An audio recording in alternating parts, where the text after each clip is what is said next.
Hello, Kyle here. This is just going to be a quick one about the importance of understanding your gear thoroughly. I'm a very lazy person and I'm always looking for easier ways to do things while still keeping the quality high.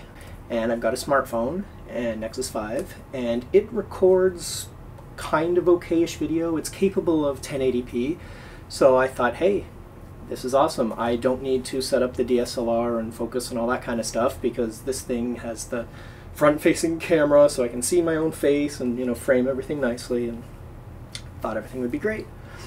So I turn on the camera, turn on the field recorder, hit record, and I probably recorded about 5 videos worth of content. I just, you know, kept going. When I got in the editor, I realized several horrible things.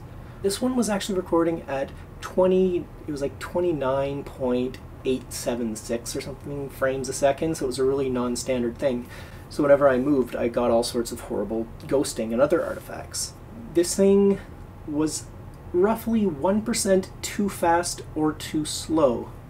Now, if you've ever used the built-in camera app on the Nexus 5, you'll know audio sounds like garbage because it has all sorts of really aggressive noise reduction features going.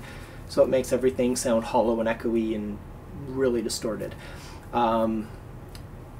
But this was recording things either slightly too fast or slightly too slow, so the audio would only stay synced for about 10 seconds, and then you'd noticeably see my mouth moving and the sound coming, and it was losing sync. So pretty much every single cut in that video had to be, you know, readjusted and resynced with the audio, and it still looked kind of off, so I ended up scrapping the other 4 videos.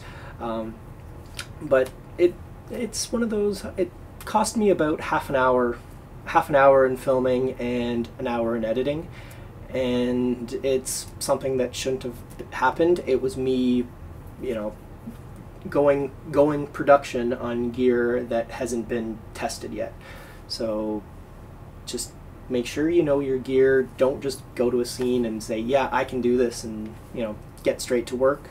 Just understand the tools you're working with. Just know how to use your tools, know what their strengths are, know what their limitations are. Because if you're doing client work and your stuff doesn't work, it's not your gear that looks like a fool, it's you.